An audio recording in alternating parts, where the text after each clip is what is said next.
Like, what is your position right now? What do you believe? What is your religion? Are you following anything? I would say I believe there is a God that exists, Hmm? but that's the only position I have. You believe there's a God that exists, but that's the only. Okay, do you have any questions for me? Or I have a question about Christianity, actually. Like, what's the Islamic position on the resurrection of Jesus Christ?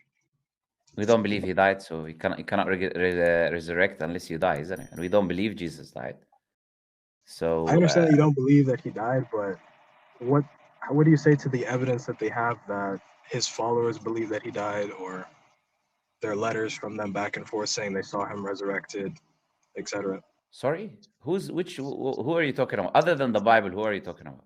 I'm talking about the letters of Paul. I've been reading a lot about the like Do you know biblical Paul never scholarship. met Jesus? Do you know Paul Yeah, never met Paul Jesus? never met Jesus, but he met the other disciples, is what I'm saying. He met the other disciples. Yeah, No, no, it's a claim that he met a disciple, Peter, etc., this and that. But the point is, you said the letters from people who saw him die and resurrect. That was your claim. Other than the Bible, where is that? Paul, someone who never met Jesus in his life, I really yeah, don't care what he has to say about the topic. Just like when the match is over and some guy is coming, some fan is coming, later on he's trying to tell you what happened in the match. You're not there, you're not present, you've not seen what happened. We're not really interested in your output or input regarding the topic. Now, when we talk about Jesus, you asked me the Islamic point of view, so I was asking you from an Islamic point of view. Now, you said the evidences. There's no evidences that anyone can establish death or resurrection. Historians record the death of Jesus because human beings die. yeah. That might be surprise to some Christians, but human beings die. That's what happens. People die. So when human beings die, historians record that human beings die. Historians don't record miracles. Essentially, these secular historians or generally historians are going to record that a human being was alive and a human being died. It's as simple as that. The idea of the ascension or going up to heaven, that's a miraculous thing that both Christians and Muslims believe in. But it's because it's a religious belief that he was raised up or he went up. So we do believe in that ascension, but we don't believe there was a death prior to the ascension. This is our position. It's a very simple position. And the biblical tradition is changed. It's corrupted. It's changed. So if the biblical tradition is changed, we don't really care essentially what the Bible has to say. We don't take that as what they would call gospel truth or historical fact. It's contradicting each other, anyways, the Bible. So well, who cares what it says about Jesus or otherwise? So our position is very simple that God raised Jesus up, he didn't die, and therefore he cannot resurrect. Now, the thing is, yeah, okay, I'll let you know come in before I make another point. Yeah. What was that? No, I said, do you have anything to say on that? Yeah. My main argument was that there's historical evidence that his followers, at the very least, believe that they saw him after he was crucified, allegedly. Yeah, we don't That they have a believe problem with that that, he's actually. resurrected. We don't have a problem with that because the Quran says that it appeared to the people as if he died or he was crucified. No, not that Therefore, they therefore, saw him therefore, crucified. sorry. That they saw him resurrected, not that he was crucified necessarily. Like his 12 disciples saw him in some way or form, like a vision, whatever. So they didn't see He him was die, alive. but they saw him alive later on. What was that? They didn't see him die, but they saw him alive later on. Yeah, they saw him be crucified. They ran away, and then they But saw you said him. 2 minutes. You said they didn't see him crucified. You see him resurrected. Which one is No, it? I'm saying that they didn't necessarily, according to the gospel narrative, they saw him crucified. I don't know if they saw him That's not crucified or true. not. The Bible says all the disciples fled, Yeah, ran they away, fled, but they saw him be hung up on the cross. no, it only mentions John or Mary, and it says they saw him from a distance. So they could have seen someone that appeared like him. Now the Bible, where's the Bible recording that all the disciples have seen Jesus being crucified? You bring me evidence for that. I'm bringing you evidence that the Bible itself says that they all ran away and fled. Now where is the evidence that you're saying, the counter evidence to that they were Okay, there? if they all ran away and fled, what were they fleeing from? They Obviously, there flee was a lead from up the to Romans, the fleeing from the from the Romans. Romans. So, what were the Romans planning to do? Crucify him.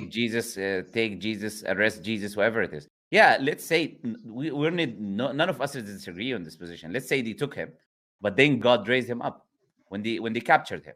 So it's not about why they were following him. That's irrelevant. We're talking about, did that event take place or not? So okay, I've seen people chase you.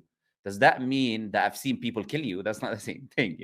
Just because you've seen people chase you and then I ran away, I did not see you. what happened later on. That does not mean that now I have proof that they killed you or did something to you. These are two separate things. Okay. That still doesn't answer the question of. I can give you the reference for this. No. The question was, look. The question was, Yeah. how do you see? I don't think you even remember your question because I did answer it. Your question was, what do you guys think about the disciples of the followers believing? How do you justify that?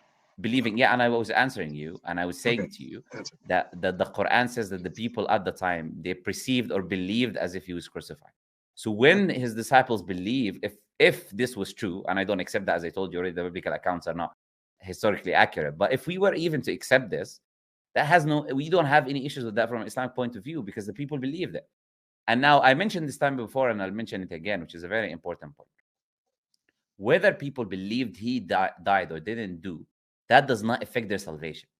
What would affect their salvation from an Islamic point of view is that they would believe he's God. This is the problem. Or believe he died for people's sins. These are all these different beliefs that has nothing to do whether he died or not. If I incorrectly thought, instead of thinking or believing or knowing the truth that he was actually raised up, I incorrectly believe that no, actually he died. And me as a Muslim, I was living at the time, there's no problem with my salvation because I incorrectly believe something as a mistake. God will not hold me accountable to that. There is no salvation based on whether Jesus was killed or is not killed. We believe there was prophets that were killed. For example, we believe that there was prophets that were killed, like even the Jewish tradition. This is well known in the Jewish tradition. Even Matthew mentions that the Jewish people or the children of Israel were killing prophets. So there were prophets that died, for example. If a prophet dies, that does not affect your salvation, does not influence your salvation. If you believe the correct beliefs about God and follow the teachings of that prophet or that messenger or prophet is coming to teach you. It's not that the prophet or messenger is coming for you to worship him. So these are two separate things. I hope that makes a bit of sense now. Okay, so why would they believe that? What's the reason for lying about all of Were you listening to me when I was speaking these two minutes? I'm saying, He was like, why would I'm sorry.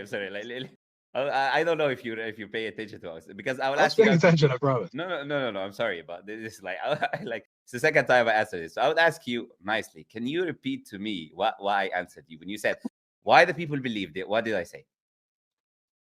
Well, you said that in Islam, they don't hinge their salvation upon the death of an individual. No, before that, what did I say?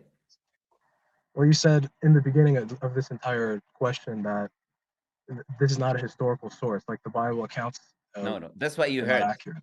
No. Yeah. What did I say as a response to the fact that there were followers that believed he died? What did I say as a response? Whether or not they believe that he died does not necessarily contradict. Yeah, that's what I said. That's the end of my response. That means the first minute and a half you didn't listen to what I said. I said the Quran says that people believed that he was crucified. Allah says, وَلَكِنْ شُبِّهَ لَهُمْ. It appeared unto them so. So when people believe something that appeared to them, we actually, this is what we believe will happen. It will actually be problematic from an Islamic point of view that no one believed it when the Quran says it appeared to them as if this happened. So actually for us, this is perfectly aligned with what the Quran is saying. It's not only that we don't have a problem with it. It's not only that we don't have a problem with it, but it's the exact narrative that the Quran is saying. Okay, they believed he was crucified, and there's no contradiction with that in the Quran. Okay, I can understand that. But why do they believe that he was resurrected? Is my question. Where is your evidence that people believed he's resurrected? Other than the Hold on, can I pull up the reference real quick? Yeah, go ahead. 1 second. Let me just the phone app. Yeah, here it's 1 Corinthians chapter 15. Yeah, I said other than the Bible, 15, and then you're just quoting the Bible for me. Yeah, I was just saying that's not necessarily part of the gospel. That's part of the letters of Paul. I said the Bible, which is not the gospel. Yeah. I said the Bible. Do you know what the Bible is? Yeah, the entire New Testament. No, that's not what the Bible is. The letters of Paul plus the Gospels plus. Are you Christian, by the way?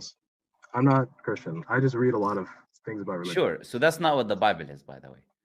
The Bible is Biblius, a collection of books. It includes the Old Testament and the 27 books of the New Testament. So when you quote something from the New Testament, you are quoting the Bible. So when I say other than the Bible and you quote the Bible, you're still quoting the Bible. I'm quoting the Bible. Okay, by that definition, that semantic definition, yes. No, it's not my. This is every Christian's definition, by the way. Just Google what is the Bible. I'm saying that letter as a historical document. What is the the explanation there. The historical document is a part of the Bible. Still considered the Bible. And who wrote Corinthians? Paul. Paul. Did Paul ever meet Jesus? No, he never met Jesus. So how can someone who never met Jesus be an eyewitness to the resurrection when he came way later on? He doesn't claim to be an eyewitness in the letter. No, you just claimed the people believed he was resurrected. He claims in the people letter. saw his resurrection. Yeah. And then you're quoting Paul, who came way later on, who never met Jesus, as a source for that. Well, there's no reason to doubt Paul in that statement, because he says that he received a creed that says that Jesus died for their sins and he was resurrected, and it was witnessed by X, Y, and Z person. There is okay, first, you did not bring any evidence of people showing that he's resurrected. You brought someone who later on. When I questioned you on that, I'm not saying there's evidence if for you allow me, resurrection. sir, I don't know if there is. If you allow me, Yeah, continue. Then you switch the goalpost to there is no reason to doubt Paul. That was not the claim, the first claim that you made, which is that there people saw him resurrecting. Now you moved the goalpost when I told you that this is not people who were there actually. And now when you move the goalpost, you say there is no reason to doubt Paul. That is inaccurate in every possible way, because there's every reason to doubt Paul. Okay. Literally, there's every single reason. If anyone knows who Paul is, you would know that there is a doubt. There was disagreements between the disciples and Paul. Okay, how Paul do you know have there were said, disagreements? it's this mentioned in the book of Acts. Yeah, that's in the chapter Bible, 21. so that's also using circular reasoning. No. No, it's not using circular reasoning. Now, I'm using your narrative against you, essentially. You are saying, look, you're using an evidence from the Bible, so I'm using the Bible against you. The only way you can know about Paul is from the Bible. The only way you know about Paul and his life and what he did, what he said to the people, blah, blah, is from the Bible. So for me to talk about Paul, I need to use the Bible. What else? What other historical accounts do you want me to use? It doesn't make any sense what you're saying. So when I use the Bible now, and I show you that the Bible says that the disciples of Jesus, people who actually lived with Jesus, the brother of Jesus, allegedly, James, and Peter, the head of the apostolic church, have problems with Paul, and he was lying, telling the Jews they don't have to follow the law, and it's written in his letters. And then when he was in the court, he pretended that he never did this, and then he went and he shaved his head like a good follower, be nice, like a good follower. He went and he shaved his head.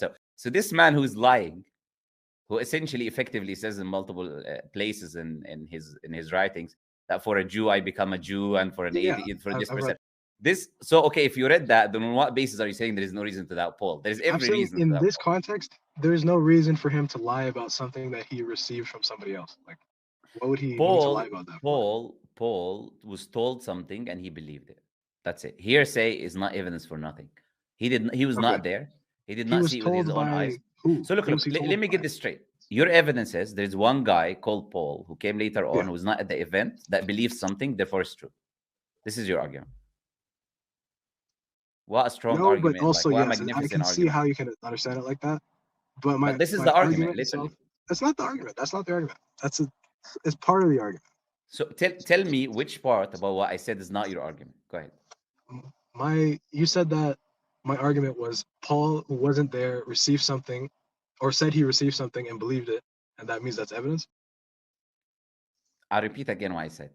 Your argument is there was one person who heard some hearsay, who was not present at the event, who did not witness the event, who doesn't have a direct connection to the event, who believes an event took place, therefore that event took place. So if I get a cuckoo guy from somewhere from America who believes he's seen some spaceships or something. No, actually, he doesn't believe he's seen it, because in your situation, he heard from someone else that there was a spaceship, and now he firmly believes it. So I'll say there's no reason to doubt him. There was a spaceship. That's your argument, essentially. I guess that makes sense. But okay, so it's not like you're trying to present it like it's a double hearsay, but it's not necessarily a hearsay when he heard it from people that may have been at the event, That's even worse, right? So now the guy did not. This is not only that the guy did not witness the spaceship, but he heard it from someone that may have witnessed the spaceship. So we don't even have evidence that he witnessed the spaceship, but even he may have witnessed it, and then he heard from him, and then he believes it firmly. Therefore, that's evidence that there was a spaceship. Yeah, it doesn't make too much sense, I would say. Yeah. Okay. Do you have any other questions, though? I'm happy to hear them. Yeah. No, none left. That's it. Okay. No problem. So yeah, it was nice talking to you.